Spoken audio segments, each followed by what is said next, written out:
Massively multiplayer gaming nowadays comes in a lot of different styles and flavors. RPGs with grand quests, killing beasts and saving the kingdom. Open worlds of players exploring the land and battling for superiority, down to rolling into battle with armies of players behind epic war machines. With so much more variety around, far more of us are diving into titles new and old, looking for that new adventure. An experience that can be filled with fun and enjoyment, but now and again can turn us into a cross-eyed, dribbly mess.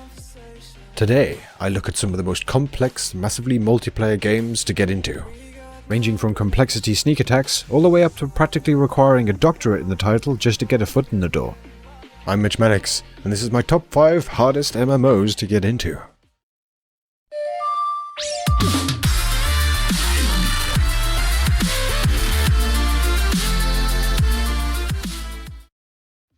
For an MMO to qualify for this list, it must be titled as such on its distribution service, as well as being included in player counts on the MMO populations.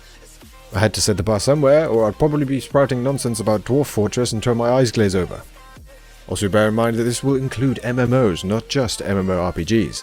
With that, let's jump into number 5. In at number 5 we have the open world sim Scum. Now you may be forgiven for thinking that this could just be another clone of similar titles such as H1Z1 or DayZ, and fire up the game confidently expecting to hit the ground running, exploring, looting, Good lord! No, this isn't the new hypochondria mod. This is the game's metabolism system, where you can gain much needed information on things such as teeth count, a million minerals, and bladder volume. You even get a timer on how far through you are at digesting the last thing you ate, along with bladder and colon volumes. This makes me wonder if it's then possible to ignore these timers completely and end up literally soling yourself mid-fight, like a bootlegged Phil Mitchell Tamagotchi. After looking at this insane system, I had no idea the hardened criminals of Scum were so conscious of making sure they're beach body ready. Taking some time to wrap your head around how to tackle it, alongside the game's detailed crafting system, will give new players plenty of googling content before chowing down. At number 4, we have the wonderful world of Warframe. A great game in my opinion, but one I'd hardly call new player friendly. After completing the game's short tutorial mission, you are thrown robot balls first into the countless missions, planets, questlines and events, with no real sense of direction. With the more content every time I revisit the game just adding to this. Warframe is bound to give your web browser tabs a workout, with this massively deep in-depth upgrade system also. With more than just a few, is this what I'm supposed to be doing? It looks important, but so does everything else! Moments to recall. I can say that although intimidating and easy to get lost, Warframe is well worth the time for those that make it through. In at number 3 we have Conan Exiles, an open world multiplayer adventure game, where you can take on a wide array of challenges, monsters, dungeons, and construct some amazing structures to house all your loot and craft items to take on the elements.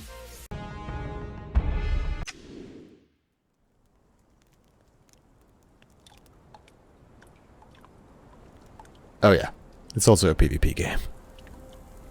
Conan Exiles can be great, taking more of an RPG slant to the open world survival, but jumping into any of the game's official servers and settling down a base of operations is akin to trying to build a sandcastle during the D-Day invasions. Armies of long-standing clans and griefers will spare no time in reducing your proud establishment to rubble to give you a warm welcome home after taking on some of the game's PvE dungeon content. Hey, it's the nature of the beast of PvP open worlds, so new players jumping into this one may want to choose a private server or stock up on Red Bull and stress balls and get ready to bring your A-game.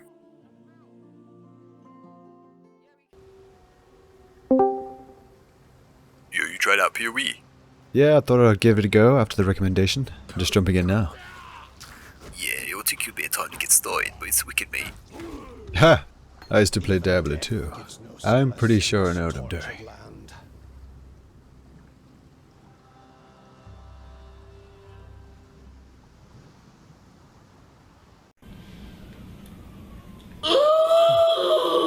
Path of Exiles, an online ARPG, was created with those underwhelmed by the offerings of Diablo 3 in mind. Setting out to be the more true successor to the highly acclaimed Diablo 2, Path of Exiles truly strived to add depth and complexity to the ARPG genre.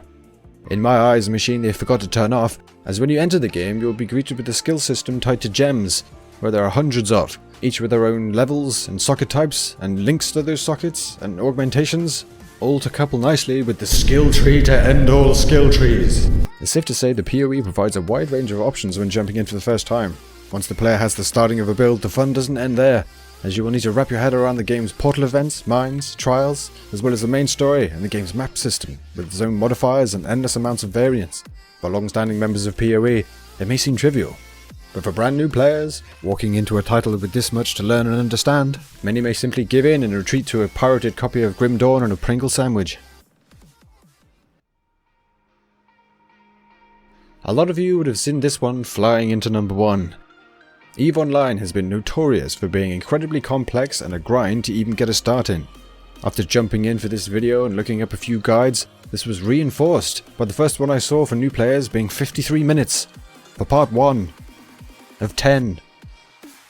It's no surprise that players can be put off with screens filled with text and menus, but after taking a look at the game myself, I have to say that the community are great at welcoming new players. It truly is a deep and beautifully complex sandbox MMO, and working out its nuances and becoming that top player in space will take years of gaining knowledge and experience.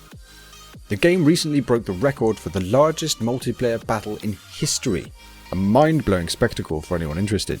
With career paths such as security, distribution and mining providing thousands of hours alone, it's no wonder that those who have ran the gauntlet to understanding the space sim will herald it to this day as an incredible experience.